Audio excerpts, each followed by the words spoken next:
नमस्कार, एक बार हमारे चैनल में फिर से स्वागत है आपका। हमारे चैनल शिव शक्ति उपाय में आज सुनते हैं भगवान शिव और माता पार्वती की एक कहानी। किसी गांव में एक बहुत ही गरीब ब्राह्मण रहता था। अपनी पत्नी और बेटे राजू के साथ रहता था। उस ब्राह्मण को जो भी भिक्षा मिलती या पूजा पाठ मिल करती तो वो जो भी कमाता वो अपने परिवार का भरण पोषण करता था। एक दिन ब्राह्मणी ने कहा, देखो जी, मुझे अपनी कोई चिंता नहीं, मैं तो भूख प्यास सहन कर सकती हूँ, पर राजू का भूखा रहना मुझसे सहन नहीं होता। ब्राह्मण बोला, तुम ठीक कहती हो, तुम्हारी भावनाओं को मैं समझता हूँ, लेकिन मैं अपने भाग्य को नहीं बदल सकता। लगता है हमारे भाग्य में निर्धन रहना ही लिखा है। कितनी भी कोशिश कर ले पर कमा नहीं पाता। ब्राह्मणी बोली, भाग्य के भरोसे रहना ठीक नहीं है। मेहनत करके हमें अपना भाग्य बदलना चाहिए।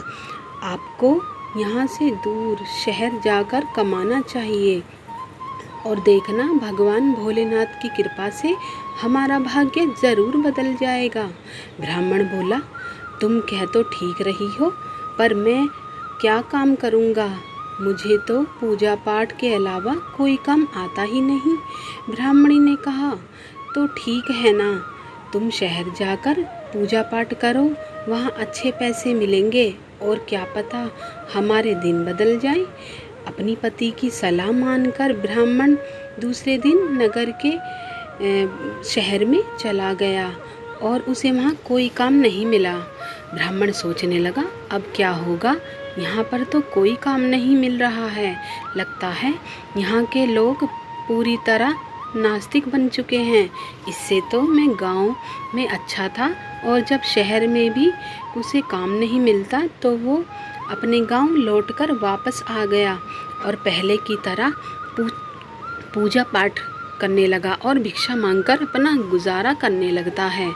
एक दिन जब ब्राह्मण भिक्षा मांगकर लौट रहा था, तब उधर से भगवान शिव और माता पार्वती जा रहे थे।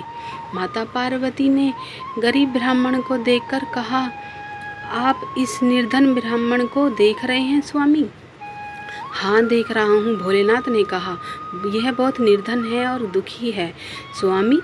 ये आपका भक्त है और आप इसके दुख को दूर कर दीजिए। मुझसे इसका दुख देखा नहीं जाता। शिवजी ने कहा, देखो, यह मृत्यु लोक है। यहाँ पर हर प्राणी किसी न किसी दुख से दुखी है और सभी अपने कर्मों का फल भोग रहे हैं। पार्वती जी ने कहा, वो मुझे नहीं पता, आपको इस निर्धन ब्राह्मण को धनवान बनाना ही होगा। शिवजी ने कहा, ये भाग्यहीन है, इससे के भाग्य में दुख और गरीबी दोनों ही हैं। लेकिन पार्वती ने कहाँ मानने वाली थी, वो जिद पर अड़ी रही और अंत में हारकर शिवजी को उनकी बात माननी पड़ी। शिवजी ने कहा, ठीक है, यह कितना भाग्यहीन है, तुम खुद ही देख लो। जहाँ से वो ब्राह्मण जा रहा था, वहाँ रास्ते में भगवान शिव ने सोने की एक ईंट रख दी और ब्राह्मणी ने सोचा, आज देखता हूँ कि आंखें बंद करके मैं कितनी दूर तक चल सकता हूँ। और ब्राह्मण आंखें बंद करके चलने लगा और सोने की ईंट के करीब से होता हुआ वो आगे निकल गया। भगवान शिव ने मुस्कुराते हुए कहा, मैंने तुम्हें कहा था ना कि यह ब्राह्मण भाग्यहीन है, यह कभी धन प्राप्त नहीं कर सकता। और इसके बाद भगवान शिव और माता पार्वती वहाँ से कैलाश लौट गए। लेकिन अब भी पार्वती जी उस ब्राह्मण के बारे में ही सोच रही थी। पार्वती जी बोली, स्वामी, ब्राह्मण भाग्यहीन है, लेकिन उसके परिवार में तो 3 लोग हैं। आप उनमें से किसी एक को भी अगर धनवान बना दो तो उन तीनों की गरीबी दूर हो जाएगी। आप ऐसा कीजिए कि उन तीनों को एक एक वर दे दीजिए। मुझे विश्वास है कि वो लोग धन का ही वर मांगेंगे और इस तरह वो धनवान हो जाएंगे। भगवान शिव ने कहा, ठीक है प्रिय, तुम जैसा चाहती हो वैसा ही होगा।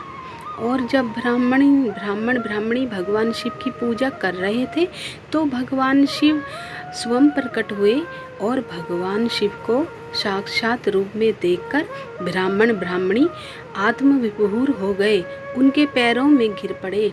भगवान शिव बोले, मैं तो तुम तीनों को आज एक एक वर देना चाहता हूँ। तुम अपनी इच्छा अनुसार कोई भी वर मांग सकते हो। भगवान शिव ने ऐसा कहते ही ब्राह्मणी बहुत ही उतावली होकर बोली, प्रभु पहले मुझे वर दीजिए। भगवान शिव ने कहा, मांगो, क्या मांगना चाहते हो? ब्राह्मणी ने कहा, मुझे इस दुनिया की सबसे अधिक खूबसूरत और जवान औरत बना दीजिए और ऐसी सुंदरता और जवानी दीजिए कि मेरी मरते दम तक मेरी जवानी और सुंदरता कायम रहे। भगवान शिव मुस्कुराते हुए बोले, तथास्तु। और अगले ही पल ब्राह्मणी एक जवान और सुंदर औरत के रूप में बदल गई। उसकी सुंदरता जैसा कोई और नहीं था। उसी समय एक जमींदार का पुत्र घोड़े पर जा रहा था और उस सुंदर औरत को देखकर वो उस पर मुक्त हो गया और उससे शादी करने के लिए वो उसे अपने घोड़े पर जबरदस्ती उठाकर ले गया। यह देखकर ब्राह्मण रोने लगा, प्रभु मेरी पत्नी कहाँ चली गई, अब क्या होगा? भगवान शिव उस ब्राह्मण को सांत्वना देते हुए, तुम रो मत, तुम मुझसे कोई और श्रेष्ठ मांग सकते हो। जो भी तुम मांगोगे वो तुम्हें तुरंत मिल जाएगा। ब्राह्मण ने कहा, मुझे तो बस यही वर चाहिए कि मेरी पत्नी अभी अभी की अभी वापस आ जाए, इसके सिवा मुझे और कुछ नहीं चाहिए। भगवान शिव ने मुस्कुराते हुए कहा, तथास्तु। और तभी ब्राह्मणी वहाँ आ गई और अपनी पत्नी को देखकर ब्राह्मण बहुत ही खुश हो गया। अपनी भगवान शिव उनके पुत्र से पूछा कि तुम बताओ तुम्हें क्या चाहिए। उनके पुत्र ने कहा और सोचा बहुत और बोला, भगवान मुझे कुछ और नहीं चाहिए, मुझे तो बस यही चाहिए कि मेरी माँ पहले जैसी हो जाए, जिससे ऐसा दोबारा ना हो सके। भगवान शिव बोले, तथास्तु। और अगले ही पल ब्राह्मणी जैसा पहले थी वैसी ही हो गई और अब फिर से गरीब रह गए और भगवान शिव भी वहाँ से चले गए। और उन सभी की मूर्खता पार्वती जी देख रही थी और वो ये सब देखकर बहुत निराश हुई, क्योंकि अब उनकी गरीबी दूर नहीं कर सकती थी। तो दोस्तों, भाग्य का लिखा हुआ बदला नहीं जा सकता और भाग्य हमारे कर्मों से बनता है, इसलिए हमेशा अच्छे कर्म ही करने चाहिए। तो आज की कहानी आपको कैसी लगी तो कमेंट करके ज़रूर बताइएगा। हमारे चैनल शिव शक्ति उपाय में सब्सक्राइब करिएगा और बेल आइकन का बटन भी प्रेस करिएगा। ओम नमः शिवाय।